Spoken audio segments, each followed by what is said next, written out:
biggest issue is the reform or change of the international monetary system. We've talked about it before, how there's sort of a plan underway to have the SDR gradually replace the dollar. You take the dollar down from about 65% of global reserves, which is where it is today, even down to 55% or 50%. That's a momentous change. It begs the question, what's going to fill the gap? The yuan is not quite ready for prime time. There's a lot of infrastructure you have to put in place. It can be a trade currency, but it's not a reserve currency, because there are no investable assets. You need bonds across the yield curve. You need primary dealers. You need settlement and clearance. You need repo. You need derivatives. You need all that stuff that we have in the U.S. bond market. That's going to take 5 to 10 years. But the way to accelerate it is with the SDRs. And actually, I think the most momentous thing, and it plays into G20, the IMF came out this week with a complete blueprint to basically set up the SDR as the lead reserve currency. And it's extremely detailed. They're talking about $200 billion a year of issuance as far as the eye can see. That's not QE3 or QE4. That's QEN, just fill in the blank. It's sort of a permanent issuance, and it kind of plays into what they were talking about at Davos, where they said we need $100 trillion of new, they said credit, I say debt because it's the same thing, $100 trillion of new debt in the next 10 years. When I read that, I said, well, gee, where's that money coming from? Well, now we have the answer. It's going to come from printing SDRs. Yeah. And is that a Bob Zoellick creation? Well, no, but Zoellick actually made very interesting comments last November about the role of gold. That was kind of over-reported. He wasn't calling for a gold standard. But since then, Thomas Honig has said the same thing, and others are sort of tiptoeing up to the whole gold issue. They say, it's not a gold standard, but maybe we ought to look at gold as a way of thinking about how we're doing monetary policy. But the other interesting thing about the SDR, it's a way to accelerate the role of the yuan, because the yuan on its own is not ready. But what you can do is you can create an SDR market. This is what this paper talks about, all the things we mentioned. Who would the issuers be? Well, issuers could be people like the World Bank and the Asian Development Bank, very high-quality issuers. Who would the buyers be? Sovereign wealth funds, etc.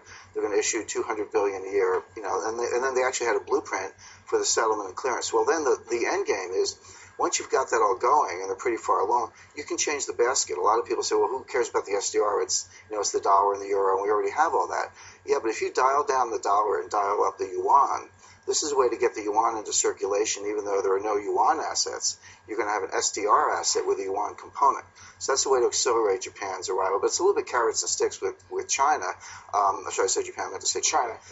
It's a little bit carrots and sticks with China. China wants a bigger seat at the table, but they haven't been completely willing to sort of play by the rules. So this is the IMF, Geithner, and other people in G20 saying to them, hey, look, you can have this seat at the table, but you got to get on board with the IMF and revalue your currency and a few other things. So it's just interesting things in play. And the whole thing with the IMF is really they're doing the homework for the G20. The G20 doesn't have a secretariat. They have leaders, but they don't have staff and economists and all those things. They outsource that to the IMF. Then the IMF produces these reports. So you really have to read them together to sort of get the big picture. Okay.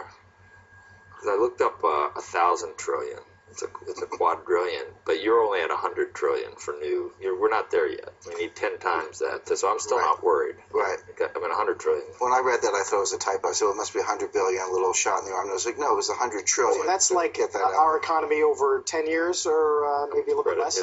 Yeah, that was the time period. But you haven't seen the quadrillion number used yet. No, I read as long as we're not there, we're so where's the still in the real world. Well, I read that book When Money Dies about the history of hyperinflation in Weimar Germany, and they had this problem because what do you call it when you get 12 zeros or 14 zeros? Yeah, exactly right. Right. Who brought in Walker? I have $1 trillion bill upstairs. I put it up. I taped it up there, but I should have left it down here to show you what it looks like. I have one. You just take that. You just I know. I shouldn't have said that it's up there. Is that a Zimbabwe? No, it's a fictitious U.S. dollar. It looks like it says 1 trillion. And what's the little? It has the serial marks. I love that if this were real, something like that. Yeah, it's Jon Snow. Why'd they pick Jon Snow? I don't know why they're picking on him, but I have a 100 billion Reichsmark note from a real one? Weimar, a real one. Yeah. What's interesting about it, they only printed it on the one side. The back side is blank because they were trying to save ink. There were physical constraints, ink and paper. So they had 100. Wow, that's amazing. If they had a digital, it means it probably would have had a lot more. So. All right. Thanks, Jim. Thank you, Joe. Okay.